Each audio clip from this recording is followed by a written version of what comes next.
Señor nos quiere hablar a través de su palabra y nosotros queremos escuchar su palabra también como un acto de adoración. Más que recibir doctrina o recibir enseñanza, queremos adorar a Dios proclamando y creyendo su palabra. Amén. Amén. Y esta palabra la encontramos en Isaías, capítulo 35.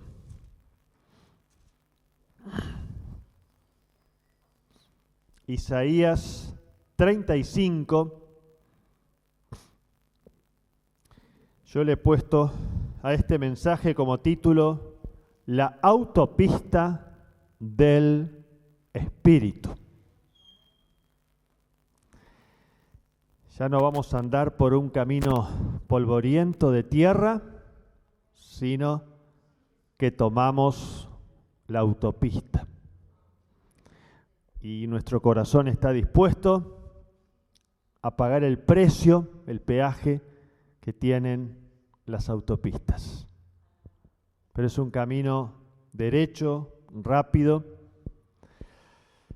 El camino que aquí se presenta en Isaías 35, en el original dice camino alto. Da la idea de avenida, de autopista. Camino real. Los esclavos iban por el costado, por la banquina, por el camino de tierra, de los pozos, a veces pantanoso. Pero los reyes iban por el camino alto, por lo que hoy sería autopista. En inglés, highway, camino alto. Así es el camino que el Señor quiere que los redimidos transitemos. Camino alto del gozo, camino alto del propósito y camino alto de la bendición de Dios. Este capítulo 35 de Isaías, junto con el 34, es un poco raro porque todo Isaías, ¿de qué habla? De lo que dice Isaías, bueno, sí, claro. Sí, pero en casi todo está tratado, digamos, el tema de la cautividad de Babilonia. Predicó Estefan hace poco, cuando Sennacherib vino a invadir Babilonia. Y desde el capítulo 36 de Isaías hasta el 40 y pico, 50, habla de la invasión de los asirios que los llevaron cautivos a Babilonia. Pero acá habla de la liberación de esa esclavitud. Es como que el final se mezcla con el principio. A mí siempre me llamó la atención cómo escriben los hebreos. ¿Cómo escriben? De atrás para adelante. Ellos dicen que somos nosotros los que escribimos de atrás para adelante. Pero es notorio que escriben al revés de nosotros. Y lo digo en serio, yo no sé quién escribe de atrás para adelante. Porque escribir al revés no significa que lo nuestro sea lo correcto y lo de ellos lo incorrecto. Y dado que son el pueblo de Dios, yo pensaría con cierta seriedad, ¿quién es el que está haciendo las cosas al revés? Capaz que somos nosotros. Bueno, la cuestión es que escriben al revés. Y este capítulo 35 a mí me da la idea de que Isaías lo puso a propósito antes de describir la caída en cautividad. Isaías les quiso decir a su pueblo: tranquilos, yo ya vi el final, Dios ya me mostró el final, Dios ya me mostró que esto es complicado, caer en cautividad no es algo placentero, pero esta novela tiene un final feliz. Y Dios y los ángeles que nos acompañan nos quieren decir, iglesia, lo mismo en esta mañana. El Señor dice: yo conozco tu tribulación, Lo dice ahí en Apocalipsis, que lo vimos hace poco. Yo conozco tus problemas, tus dificultades, pero tranquilo. Tu historia tiene un final feliz. Amén. Hoy quizás estés enredado, veas las cosas oscuras, no sepas para dónde vas a salir, pero tu historia tiene un final feliz. Dios tiene un final feliz para nosotros. Y dice, se alegrará en el desierto y el sequedal, se regocijará el desierto y florecerá como el azafrán. Florecerá y se regocijará, gritará de alegría, se le dará la gloria del Líbano y el resplandor del Carmelo y de Sarón. Ellos verán la gloria del Señor, el esplendor de nuestro Dios.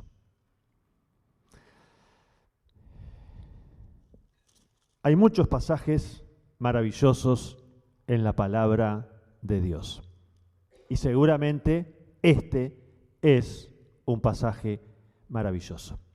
Cuando estemos deprimidos, agobiados, atribulados, angustiados, hacemos bien en recordar que estos pasajes existen, ir a buscarlos, leerlos y a través de ellos encontrar nuevamente gozo, alegría, propósito en nuestras vidas. Aquí habla de un desierto. ¿Y qué dice que le pasará al desierto? Florecerá, florecerá. El desierto es un lugar estéril, lleno de polvo, donde nada germina, donde nada tiene vida. Pero dice que ese desierto florecerá, que ese desierto se regocijará, florecerá y se regocijará, gritará de alegría. Y esto es un detalle no menor, porque Dios no le está diciendo a su pueblo, yo los voy a sacar del desierto. ¿Qué está diciendo? Voy a hacer que el desierto florezca. Dios no nos ha puesto en nuestros desiertos, en esos trabajos difíciles, complicados, con gente complicada. Dios no nos ha puesto en una familia para que nosotros salgamos corriendo, sino para que florezcamos, para que fructifiquemos, para que triunfemos. Dios no nos... De algunas circunstancias Dios nos saca, evidentemente, pero Dios quiere, más que sacarnos, ir a nuestras circunstancias y llenarnos de gozo ahí en medio de las circunstancias. El desierto no son sacados, sino que el desierto es transformado. ¿Y para cuándo es esta profecía? La alegría de los redimidos. ¿Se cumplió esta palabra? ¿No? Sí. Bueno, esta palabra tuvo varios cumplimientos. Se cumplió cuando el pueblo de Israel regresó a Jerusalén. Porque esta profecía tiene un alcance específico cuando ellos vuelvan del destierro. Ahí se llenaron de alegría, se llenaron de gozo por volver a su tierra. Esta profecía tiene un cumplimiento intermedio a partir del año 1948. ¿Qué pasó en ese año? Con el voto de Uruguay nació, aplaudamos a nuestro país, nació el Estado de Israel.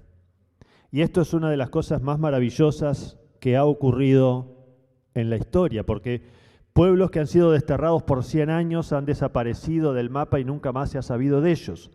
Israel estuvo casi 2000 años desterrado y volvió y se estableció. Y desarrollaron un sistema que es ejemplo en todo el mundo, sistema de riego que lo inventaron justamente los judíos, que dicho sea de paso son muy inteligentes, y transformaron literalmente el desierto en un jardín y en una huerta. Y lo que hasta hace 100 años era un desierto que no había más que piedras y arenas, hoy hay quintas, hay granjas, hay vegetación que parece que estuvieran en un oasis. Entonces, esta profecía en parte se cumplió cuando Israel volvió a su tierra y la transformó de una manera maravillosa, de una manera que asombra al mundo. Y es algo que podemos usar evangelísticamente. Yo lo he hecho.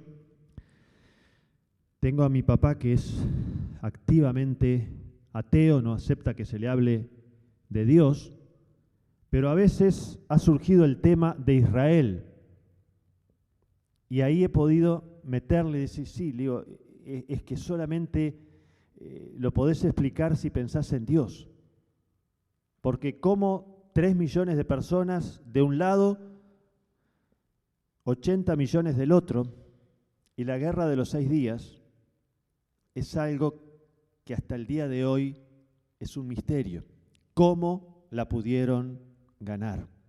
Yo le decía a mi papá, ¿cómo conservaron y restauraron un idioma que por 2000 años no se habló en ningún país? Y peor, en muchos estuvo prohibido y lo tuvieron que mantener clandestinamente vivo. Me emociona esto.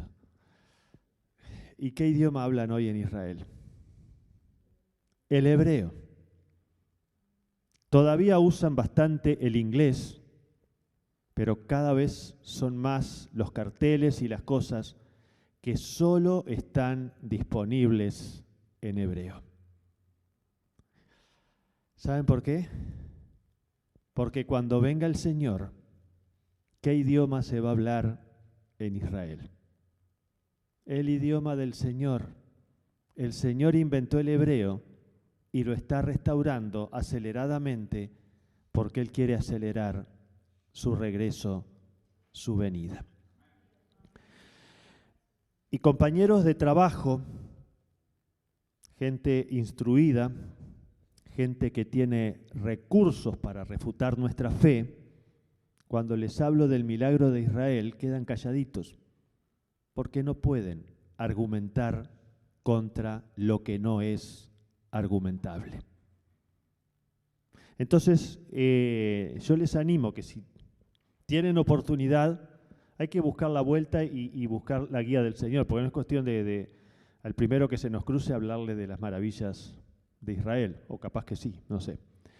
Pero da resultado como elemento evangelístico, porque es algo irrefutable. Y este pasaje tendrá un cumplimiento cabal cuando regrese el Señor, porque en el cielo todo florecerá. Pero también este pasaje tiene un cumplimiento personal, o puede tener un cumplimiento personal si nosotros lo dejamos, en cada una de nuestras vidas. Este pasaje puede tener millones de cumplimientos personales cuando nosotros ponemos nuestra confianza en Dios y dejamos que Él transforme nuestro desierto, nuestra sequedad, nuestra muerte, nuestra escasez en la victoria, en el florecimiento, en la presencia, en el poder de Dios. Amén. Dice el versículo 3, fortalezcan las manos débiles, afirmen las rodillas temblorosas, digan a los de corazón temeroso, sean fuertes, no tengan miedo, su Dios vendrá con venganza, con retribución divina, vendrá a salvarlos. Hermanos, las grandes calamidades, angustias y pesares que afrontamos en la vida tienen la capacidad de agobiarnos, de debilitarnos, de entristecernos. Pueden incluso crear desequilibrio emocional, llenarnos de miedo y llenarnos de confusión. Por eso el Señor dice, fortalezcan las manos débiles y afirmen las rodillas temblorosas. En Hebreos 12 hay un pasaje muy similar que no es una cita textual, pero dice, si buscamos Hebreos 12,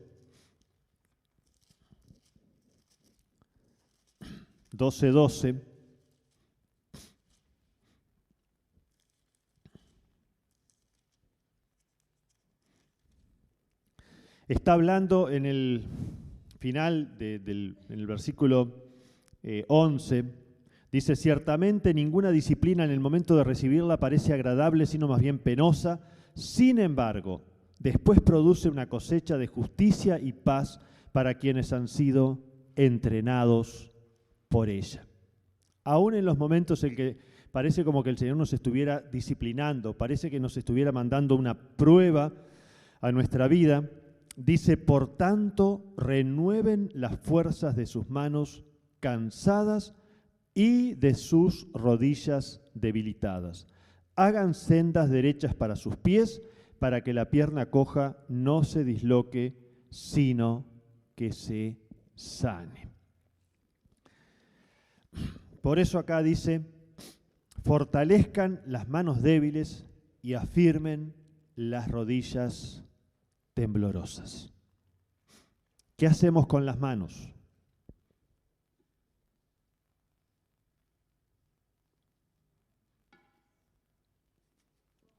Bueno, de todo, pero en general las manos representan el trabajo. Con las manos trabajamos, hacemos cosas. Y dice, fortalezcan las manos débiles.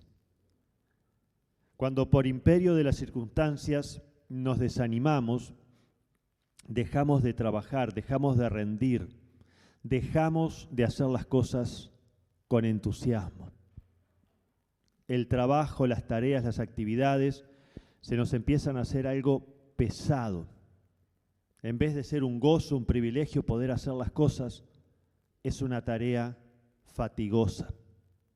Por eso dice, fortalezcan las manos débiles y afirmen que las rodillas temblorosas. ¿Es importante tener bien las rodillas? Brandon lo sabe muy bien. ¿Las rodillas qué representan? Bueno, muchas cosas, pero las rodillas son parte de nuestro andar, de nuestro caminar. Cuando tenemos mal las rodillas no podemos caminar, no podemos avanzar, sobre todo no podemos escalar. Y las rodillas también representan en el plano espiritual nuestra vida de oración. Por eso que cuando necesitamos orar mucho y con intensidad, decimos, esto es para doblar rodillas. Ahora una rodilla entumecida no se puede doblar.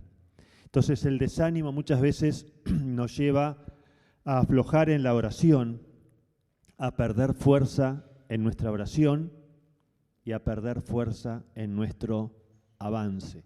Por eso dice, fortalezcan las manos débiles y afirmen las rodillas temblorosas.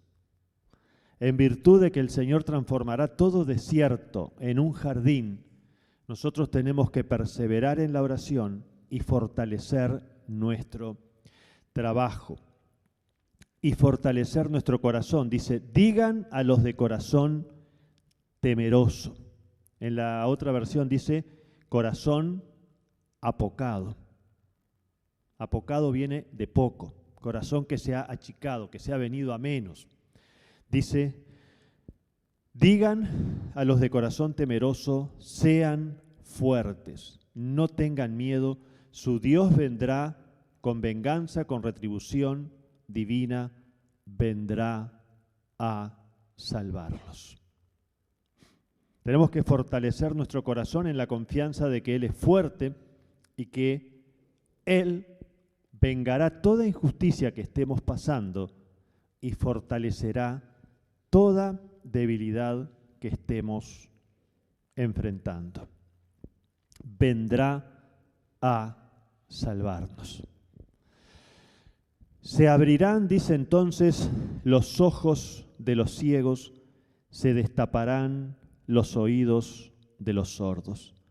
Saltará el cojo como un ciervo y gritará de alegría la lengua del mudo, porque aguas brotarán en el desierto y torrentes en el sequedal. Cuando se manifiesta el Señor, dice, se abrirán los ojos de los ciegos, se destaparán los oídos, el cojo saltará, gritará de alegría la lengua del mudo. Esto nos habla de ¿qué? De milagros. El Señor hará milagros. Milagros que muchas veces son físicos, pero también muchas veces son espirituales. Cuando Juan el Bautista estaba en la cárcel y su destino seguro era la muerte, él tuvo un momento en que mandó a 2 de sus discípulos a preguntarle a Jesús si realmente era el Cristo o si se había equivocado y tenía que esperar a otro. Y Jesús, ¿qué le dijo? Sí, ¿yo soy el Cristo? No. Citó Isaías 35. Porque Jesús le manda a decir a Juan, los ojos ven, los cojos saltan, los sordos escuchan, los mudos hablan. Estas son las señales de la presencia y de la gracia de Dios. Aquí seguramente habla de la sanidad física, de quien es ciego, de quien es sordo, pero también esto tiene una aplicación en cuanto a la ceguera y a la sordera. ¿Se dice mudez? Bueno, los mudos, en el sentido espiritual. Por ahí hay un refrán que dice que no hay peor sordo que el que no quiere oír. Y hermanos, ¿cuánto necesitamos que el Señor sane nuestra ceguera espiritual? ¿Cuántos milagros suceden delante de nuestras narices que no los vemos por ceguera espiritual? Necesitamos que el Señor abra nuestros ojos espirituales para que nosotros veamos. Necesitamos que el Señor abra los ojos de nuestra fe para ver sus milagros y sus maravillas. Dice, se destaparán los oídos de los sordos. ¿Cuántas veces nosotros decimos, ay Señor, háblame? Y el Señor del otro lado está diciendo, ay Raúl, escúchame.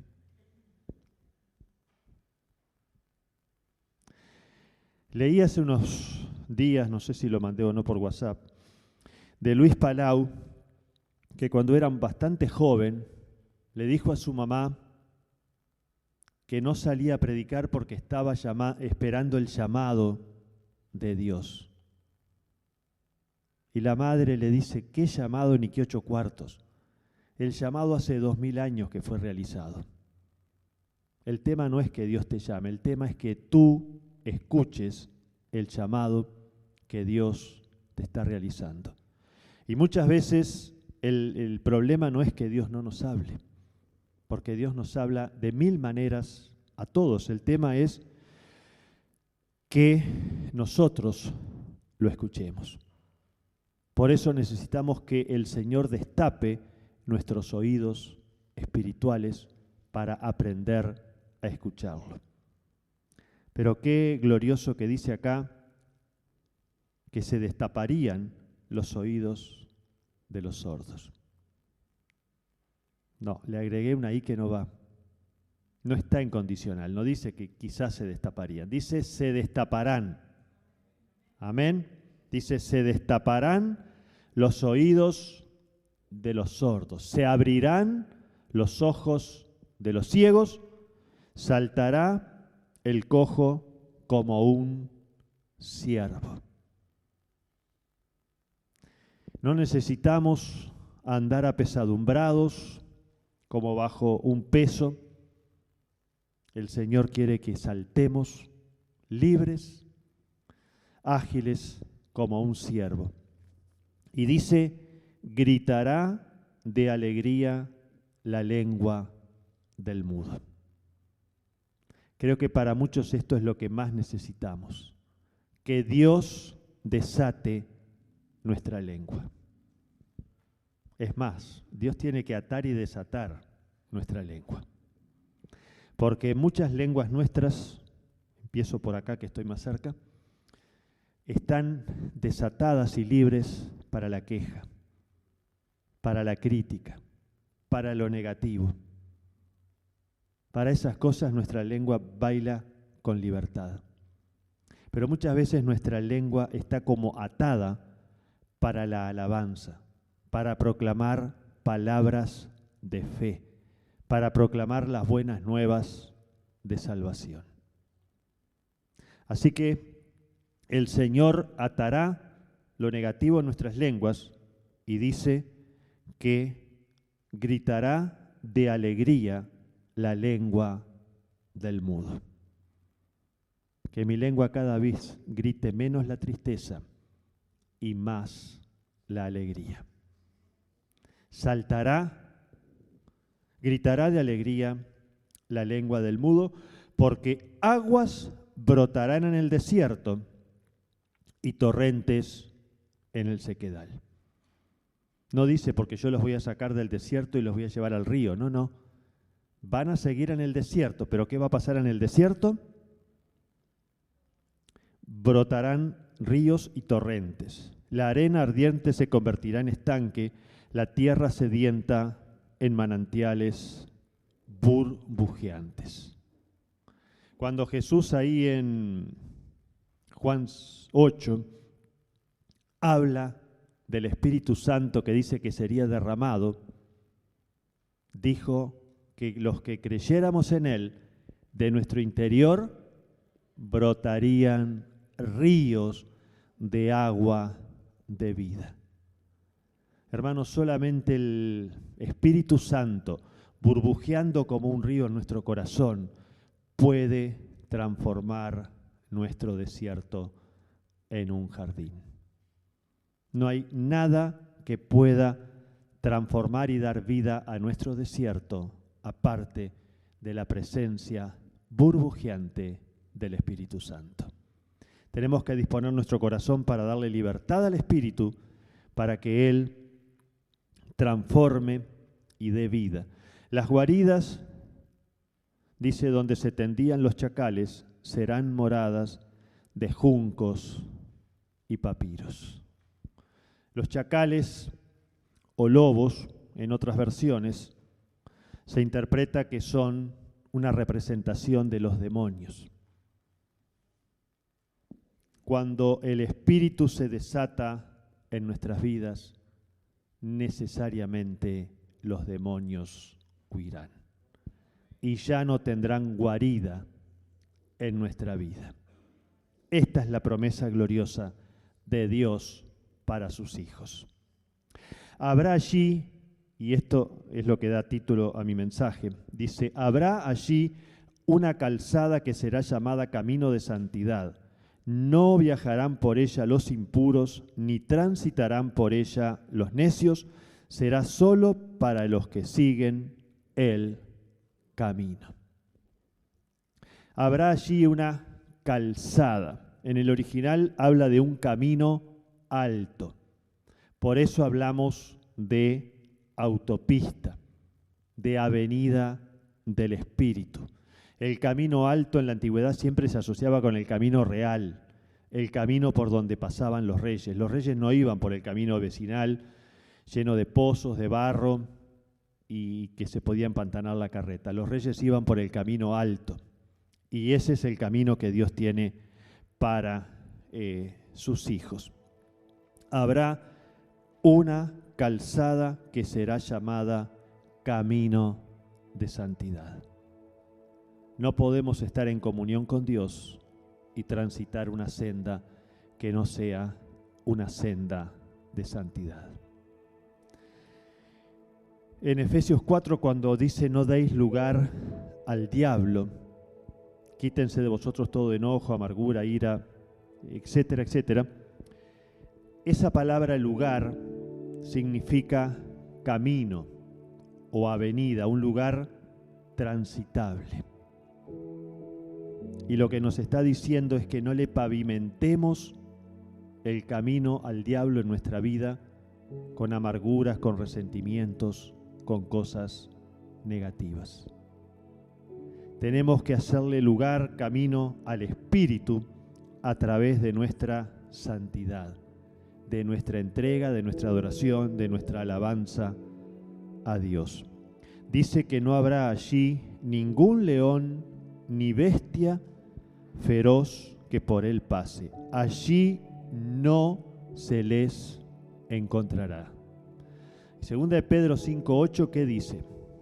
Que el diablo anda como león rugiente, buscando a quien devorar. Pero en este camino alto, en esta autopista del Espíritu, el león no puede entrar. No tiene acceso.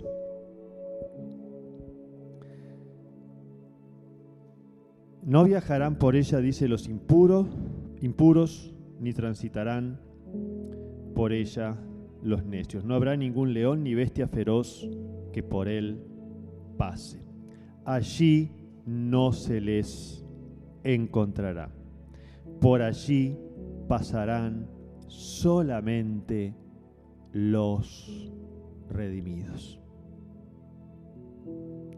Hermanos, el diablo y sus demonios van a ser nuestros compañeros de viaje mientras pisemos esta tierra. Pero no podrán seguirnos el paso cuando entramos en la autopista del Espíritu, en el camino de la santidad y de la alabanza. Ahí los dejamos atrás. Y como pasa cuando un perrito persigue un auto, ¿qué es lo único que puede hacer? Ladrarle de atrás, pero no lo alcanza. Bueno, así hará el diablo con nosotros. Toda la noche nos va a estar ladrando de atrás, pero no nos alcanzará, porque cuando andamos por la senda de santidad, por la autopista de la santidad y del Espíritu, allí dice que no puede entrar y no puede andar. No se les encontrará. Estoy leyendo el final del 9. Por allí pasarán solamente los redimidos. Hermanos, hay un lugar en este mundo cruel que nos toca habitar, donde estamos seguros y solamente podemos estar los redimidos. Es el lugar de la alabanza, de la adoración y de la santidad a Dios. Y volverán los rescatados por el Señor y entrarán en Sión con cantos de alegría, coronados de una alegría eterna. Los alcanzará la alegría y el regocijo, y se alejarán la tristeza y el gemido. Amén. Amén. Gloria a Dios.